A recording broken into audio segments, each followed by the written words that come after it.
আজি আপোনালোকৰ লগত মই অন্য এটা খবৰ শ্বেয়াৰ কৰিম বিশেষকৈ আজিৰ খবৰটো হৈছে আমাৰ মুখ্যমন্ত্ৰীৰ সৈতে আমাৰ হাইস্কুল শিক্ষক সন্থাই আলোচনা কৰিলে আৰু তেখেতসকলৰ আলোচনাত আমাৰ হাইস্কুল শিক্ষক সন্থাক মুখ্যমন্ত্ৰীয়ে কি প্ৰতিশ্ৰুতি প্ৰদান কৰিলে বা আমাৰ টিউটৰ শিক্ষকসকলৰ বিষয়ে তেখেতসকলে কি কৰিলে বা বেঞ্চেল স্কুল প্ৰভিঞ্চিয়েলাইজৰ ক্ষেত্ৰত তেখেতসকলে কি সিদ্ধান্ত লৈছে সেইখিনি বিষয়ে তেখেতসকলে আমাৰ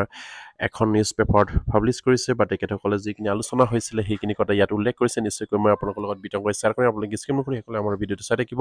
আৰু এতিয়ালৈকে যদি আমাৰ চেনেলটো ছাবস্ক্ৰাইব কৰে কাইণ্ডলি ছাবস্ক্ৰাইব কৰি দিব আৰু প্ৰতিজন শিক্ষাগুৰুৱে যাতে নেকি খবৰ পায় আপোনালোকে শ্বেয়াৰ কৰি দিব আপোনালোকে নিশ্চয় স্ক্ৰীনত ফটো কৰিছে যে 18 দফীয়া দাবী পূৰণৰ আশ্বাস প্ৰাদেশিকৰণৰ পৰিৱৰ্তে আৰ্থিক সাহস ব্যৱস্থা অপাৰ্টিকিত বিদ্যালয়লৈ আৰু যিহেতু ইয়াত হেডলাইনত লিখিছে যে আমাৰ প্ৰাদেশিকৰণৰ পৰিৱৰ্তে আমাৰ যিসকল বেঞ্চাৰ শিক্ষক কৰ্মচাৰী আছে তেখেতসকললৈ আৰ্থিক সাহসৰ ব্যৱস্থা কৰাৰ এটা সিদ্ধান্ত লৈছে বুলি ইয়াত উল্লেখ কৰিছে আৰু মুখ্যমন্ত্ৰীৰ সৈতে আলোচনা হাইস্কুল শিক্ষক সন্থা এইখিনি নিউজ পেপাৰ পাব্লিছ হৈছিলে 19 জুলাই তাৰিখে ইয়াত লিখিছে আমাৰ দলফুৰ অসম হাইস্কুল শিক্ষক সন্থাৰ 4জনীয়া প্ৰতিনিধি দলে মুখ্যমন্ত্ৰী হিমন্ত বিশ্ব শৰ্মাক আমন্ত্ৰণ মৰ্মে আজি এক সুখাদ্যপূৰ্ণ পৰিৱেশত সাক্ষাৎ কৰে আৰু অসম হাইস্কুল শিক্ষক সন্থাৰ 18 দফীয়া দাবী সম্বলিত দাবী এই চনদৰ ভিত্তিত আলোচনাৰ মাধ্যমেৰে বিষয়টোক নিষ্পত্তি কৰাৰ আশ্বাস প্ৰদান কৰাৰ লগতে অতি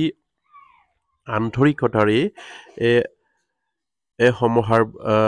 সমাহাৰ বুজ লয় বুলি কৈছে ইয়াত যিহেতু আমাৰ অতি আন্তৰিকতাৰে মাননীয় মুখ্যমন্ত্ৰী আমাৰ হাইস্কুল শিক্ষক সন্থাৰ যিখিনি সমস্যা দাবী সম্বলিত এটা স্মাৰক পত্ৰ তেখেতসকলে প্ৰদান কৰিছে বা এই বিষয়ে তেখেতসকলে আলোচনা কৰিছে আৰু সেই আলোচনাত মাননীয় মুখ্যমন্ত্ৰীয়ে অতি আন্তৰিকতাৰে লৈছে বুলি ইয়াত উল্লেখ কৰিছে আৰু অসম হাইস্কুল শিক্ষক সন্থাৰ সভাপতি ইহুনন্দ কলিতা আৰু যুটীয়া সম্পাদক ৰমেন এণ্ডুৱৰা আৰু তৰুণ চন্দ্ৰ সম্বন্ধীয় প্ৰাদেশিকৰণৰ দাবীত উপ সমিতিৰ সভাপতি বিপুল শৰ্মা উপস্থিত হোৱা সুখাদ্যপূৰ্ণ আলোচনাত মুখ্যমন্ত্ৰীয়ে ইতিবাচক সাহসী জনায় আৰু সেই মৰ্মে 1-1-2006 পূৰ্বে স্থাপন কৰা বিভাগীয় অষ্টম শ্ৰেণীৰ স্বীকৃতিপ্ৰাপ্ত আৰু 1-1-2009 চনৰ পিছত স্বীকৃতিপ্ৰাপ্ত উচ্চ মাধ্যমিক বিদ্যালয়সমূহ স্বাৰ্থবিহীনভাৱে প্ৰাদেশিকৰণৰ কৰাৰ সম্পৰ্কত প্ৰাদেশিকৰণৰ পৰিৱৰ্তে এককালীন সাহায্য প্ৰদান কৰি হ'লেও শিক্ষক শিক্ষয়িত্ৰীসকলৰ সমস্যা সমাধান কৰা আৰু 2013 আৰু 2021 বৰ্ষৰ বিদ্যালয় প্ৰাদেশিকৰণৰ সময়ত বিভিন্ন কাৰণত প্ৰাদেশিকৰণৰ আওতাৰ বাহিৰত থাকি যোৱা তথা বিদ্যালয় পৰিচালনা সমিতিয়ে নিযুক্তি দিয়া আৰু বিভাগীয় কৰ্তৃপক্ষই অনুমোদন জনোৱা কৰ্মৰত সংগীত শিক্ষক আৰু গণিত সাংস্কৃতিক আৰবিক ফাৰ্চী হিন্দী মণিপুৰী কলা বিজ্ঞানী অংক কম্পিউটাৰ ভাষা শিক্ষক আদি পদসমূহ স্বাৰ্থবিহীনভাৱে প্ৰাদেশিকৰণ কৰাৰ লগতে অৰ্হতা সম্পন্ন শিক্ষক কৰ্মচাৰী যিসকল নথিপত্ৰসমূহ অভাৱত প্ৰাদেশিকৰণৰ নোহোৱা পদসমূহ প্ৰাদেশিকৰণ কৰাৰ দাবী জনায় নিশ্চয়কৈ এটা গুৰুত্বপূৰ্ণ দাবী তেখেতসকলে উল্লেখ কৰিছে হাইস্কুলৰ ক্ষেত্ৰত 1-1-2006 পূৰ্বে আৰু আমাৰ যিহেতু আমাৰ স্বীকৃতিপ্ৰাপ্ত উচ্চ মাধ্যমিক বিদ্যালয়বিলাকত 1-1-2009 চনলৈকে আমাৰ যিমানবিলাক প্ৰাদেশিকৰণৰ আওতালৈ আনিব লাগে সেই সকলোবিলাক প্ৰাদেশিকৰণৰ সম্পৰ্কত আলোচনা কৰে বুলি কৈছে আৰু সেই শিক্ষা অনুষ্ঠানবিলাকক যদিহে বৰ্তমান প্ৰাদেশিকৰণ কৰিব নোৱাৰিলে তেনেহ'লেও তেখেতসকলক এককালীন সাহায্য প্ৰদান হ'লেও এইসকল শিক্ষক শিক্ষয়িত্ৰীৰ সমস্যা সমাধান কৰাৰ আৰু তেখেতসকলে দাবী জনাইছে আৰু 2013-2021 বৰ্ষৰ যিবিলাক বিদ্যালয় প্ৰাদেশিকৰণ কৰিলে আৰু সেই বিদ্যালয় প্ৰাদেশিকৰণ কৰোঁতে যিবিলাক শিক্ষক কৰ্মচাৰী বাদ পৰিলে সেই সকলোবিলাক বাদ পৰা শিক্ষক কৰ্মচাৰীসকলকো প্ৰাদেশিকৰণৰ দাবীত তেখেতসকলে এটা গুৰুত্বপূৰ্ণ আলোচনাত মিলিত হৈছে বুলি ইয়াত উল্লেখ কৰিছে আৰু ইয়াৰ পাছতে কৈছে যে বিষয় সন্দৰ্ভত মুখ্যমন্ত্ৰীয়ে উক্ত পদসমূহ প্ৰাদেশিকৰণৰ ব্যৱস্থা কৰাৰ বিবেচনা কৰাৰ আশ্বাস প্ৰদান কৰে আৰু যিহেতু তেখেতসকলৰ আলোচনাত এই সকলোবিলাক পদবিলাক আৰু সকলো শিক্ষা অনুষ্ঠান প্ৰাদেশিকৰণ কৰাৰ বা তেখেতসকলৰ সেই পদবিলাক প্ৰাদেশিকৰণ কৰাৰ আশ্বাস প্ৰদান কৰে বুলি কৈছে আনহাতে সেই বিষয়টোৰ প্ৰয়োজনীয়তা চৰকাৰে উপলব্ধি কৰিছে বুলি অৱগত কৰে আৰু সেই বিষয়টো চৰকাৰেও মানে সেইখিনি প্ৰয়োজনীয়তা বুলি তেখেতসকলেও ভাবিছে বুলি ইয়াত উল্লেখ কৰিছে তদুপৰি নতুন পেঞ্চন নীতি NPS বাতিল কৰি 1-1-2013 তাৰিখৰ পৰা কাৰ্যকাৰী হোৱাকৈ পূৰ্বতে FC একাদশ হোৱা সকলো প্ৰাদেশিক শিক্ষক কৰ্মচাৰী পুৰণি পেঞ্চন দিয়াৰ ব্যৱস্থা কৰাৰ দাবী পৰিপ্ৰেক্ষিত সংস্থাৰ আহ্বান মৰ্মে বৰ্তমানলৈকে অৱসৰ গ্ৰহণ কৰা শিক্ষক কৰ্মচাৰীসকলক জীয়াই থকা দিনলৈকে আৰ্থিক সাহস দি মানুহ হিচাপে জীয়াই থকাত সহযোগিতা আগবঢ়াবলৈ জনোৱা আহ্বান মৰ্মে মুখ্যমন্ত্ৰীগৰাকীয়ে সেই ক্ষেত্ৰত তালিকাখনত বহু দীঘলীয়া আৰু বহু টকাৰ প্ৰয়োজন আছে বুলি উল্লেখ কৰি অদ্যহতে মানৱীয় দৃষ্টিভংগীৰে বিষয়টোক সমাধাৰ বিবেচনা কৰাৰ কথা উল্লেখ কৰে যিহেতু ইয়াত এটা গুৰুত্বপূৰ্ণ কথা উল্লেখ কৰিছে যে যিহেতু তদুপৰি ইয়াত নতুন যিখিনি NPS সেইখিনি বাতিল কৰি 2013 তাৰিখৰ কাৰ্যকাৰী হোৱাকৈ যিসকলে শিক্ষক কৰ্মচাৰী FC পাইছিলে সেই সকলো শিক্ষক কৰ্মচাৰীকে তেখেতসকলক অফিচত আওতালৈ আনিবলৈ আৰু তেখেতসকলক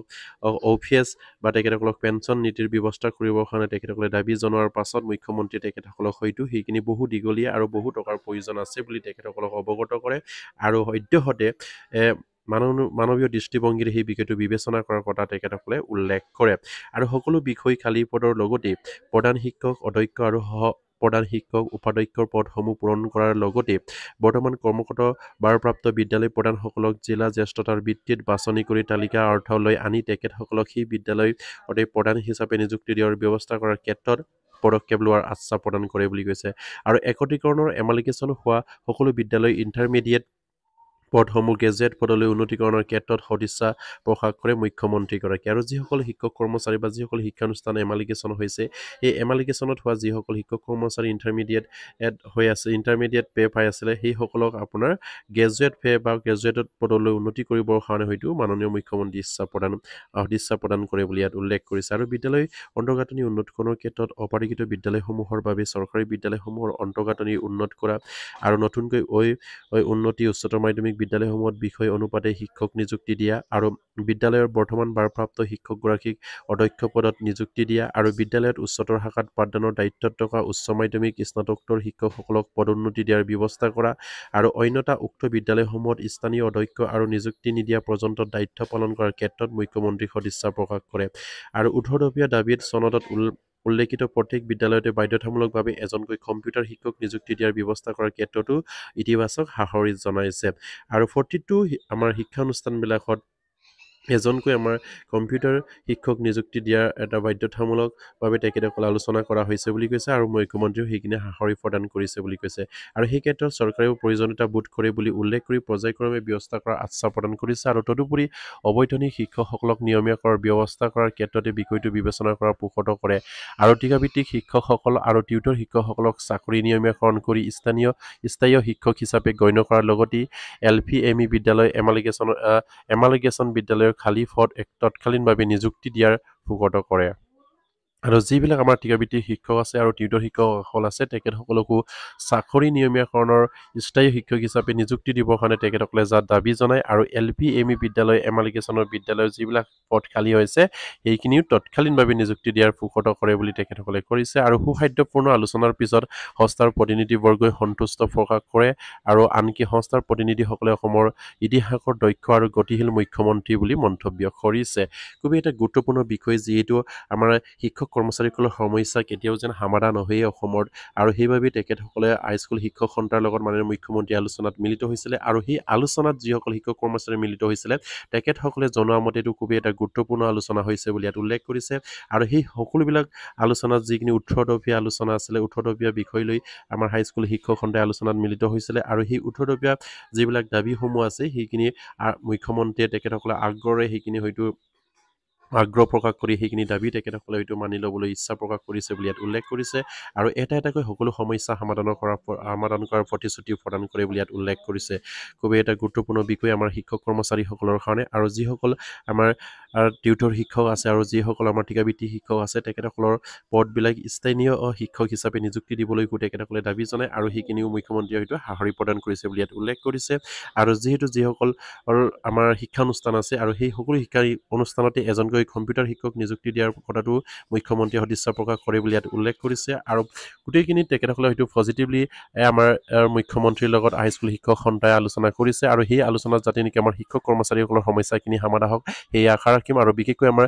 টীকাভিত্তিক আৰু টিউটৰ শিক্ষকসকলৰ সমস্যাটো যেন মাননীয় মুখ্যমন্ত্ৰীয়ে অতি গুৰুত্ব প্ৰদান কৰি অতি সোনকালে যেন সেইসকলে শিক্ষক কৰ্মচাৰীক স্থায়ী শিক্ষক হিচাপে আপগ্ৰেড কৰে বা তেখেতসকলক টিউটৰ পৰা শিক্ষকসকলে উন্নতি কৰে সেই আশা ৰাখিলোঁ আৰু প্ৰতিগৰাকী শিক্ষক কৰ্মচাৰীয়ে যাতে নেকি এইখিনি খবৰ পায় আপোনালোকে শ্বেয়াৰ কৰি দিব আৰু এতিয়ালৈকে যদি আমাৰ চেনেলটো ছাবস্ক্ৰাইব কৰে কাইণ্ডলি ছাবস্ক্ৰাইব কৰি দিব নমস্কাৰ জয় আইকম